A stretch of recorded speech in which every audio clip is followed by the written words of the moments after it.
This video will walk us through the 2024 Saujani Rhetorical Analysis Sample Essay, and also, of course, look at the prompt for the 2024 Rhetorical Analysis. This was one of two prompts that students could answer, might have had to answer in 2024. So I'm going to go ahead and read the prompt. I won't read the sample essay to you, but I will read the prompt. Saujani is an attorney, author, and activist who founded Girls Who Code, an organization that works to advance opportunities for girls and women to find careers in the technology sector. The following passage is excerpted from Saujani's contributions to American Like Me, Reflections on Life Between Cultures, a 2018 anthology of essays by prominent Americans with backgrounds in multiple cultures. The excerpt begins after Saujani discusses founding a multicultural student organization at her high school. Read the passage carefully, write an essay that analyzes the rhetorical choices Saujani makes to convey her message about the nature of bravery. So this has been a typical prompt now for 2 or 3 years. The College Board has gone away from speeches as they were doing 4 or 5 years ago, and has started using rhetorical nonfiction, creative nonfiction, things like this passage, this essay, as the text for the rhetorical analysis. Notice that the speaker and the audience is clear in the prompt, and there is a hint at what the message will be. We know that the message is going to be something about bravery. We just don't know exactly what that will be, but there is a hint about that. So we know what we're reading for when we read the actual passage. We're reading for Saujani's message about bravery. So at this point, you could write the introduction almost. You need the message though. So you need to read the passage for the message, and then everything you need to write the introduction is in this prompt. You've got the background information on Saujani, you've got the background information on the passage, and then you know most of the rhetorical triangle has been completed for you. So in the sample essay that received a 6 by the College Board, the introduction, again, uses all of that information from the prompt. You can read this on your own. And the two things that the introduction adds is that Saujani interprets bravery, which she defines as a strength intrinsic to one's unique identity. So you can see that the student has read the passage and now understands the message about bravery, clearly states it, very short and sweet. And then also in the thesis statement, Saujani expertly communicates this powerful message through the use of metaphors, repetition, and character types. So again, the rhetorical moves that the student is going to isolate in their body have been isolated in the thesis as well. So metaphors and repetition are actual literary terms. You don't have to have literary terms there. Character types is not something that I've ever seen before. I think that the student just created that as a way of describing the rhetorical move that they wanted to use in the second body paragraph.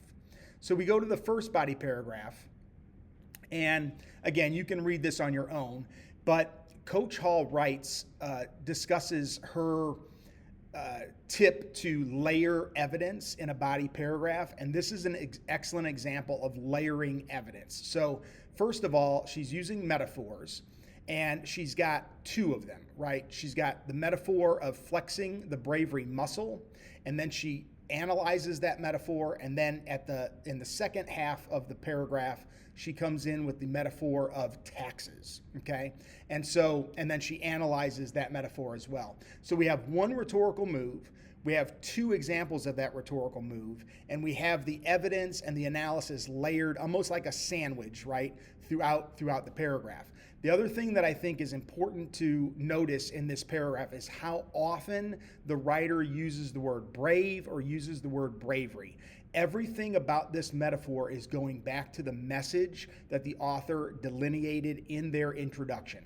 What is Saujani's message about bravery? How does this metaphor, or these 2 metaphors rather, how do these 2 metaphors strengthen that message, support that message? So we've got a lot of good things going on here. Another thing to notice is that there are no long quotes. We've got their community, their careers, their language, their own names. I think that is the longest quote in the passage. So it's mostly the student's own voice. It's not Saujani's voice. They're bringing in the textual evidence that they need, but then they're using their own voice to analyze that textual evidence. This is an excellent paragraph. The second body paragraph is when the student talks about these character types and also the repetition of the character types. So we have several examples. We have Romeo and Juliet, we have Einstein, we have Sweet Valley Jessicas, Schaumburg Reshmas, which is a reference to her. She's from Schaumburg, Illinois, and then her name is Reshma, so she is taking the Sweet Valley Jessicas and making her own character type in Schaumburg Reshmas with that. And then Keychain Ritas. These are all character types, as the student calls them, in the passage that you can bring up, and she uses this as a brilliant rhetorical move that Saujani uses. Again, though, look at how often the word bravery comes up in this paragraph.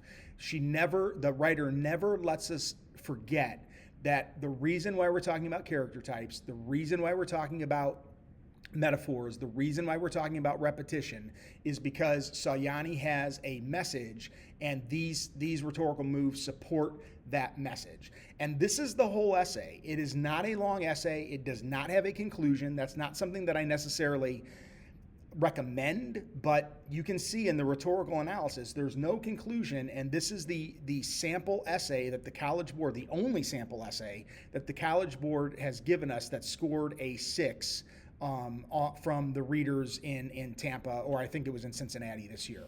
Again, it just shows us the unimportance of a conclusion in a timed writing. I always say this, there is a difference between a timed writing and an essay. When you get to college, conclusions become very important in essays, but in a timed situation, it is the body where you will score.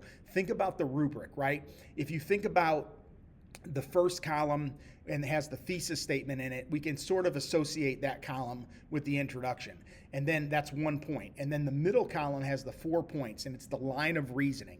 And that line of reasoning is worth 4 points. And we can sort of think about that as the body of the essay.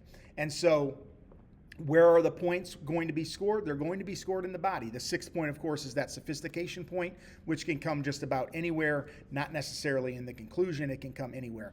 So another thing to notice about these, and you're going to want to go back and read 1 and 2 together, but notice the line of reasoning. Paragraph 1 and paragraph 2 have to come in the order that they come in. We cannot switch the order of paragraphs 1 and 2. Paragraph 2 cannot be flip-flopped with paragraph 1.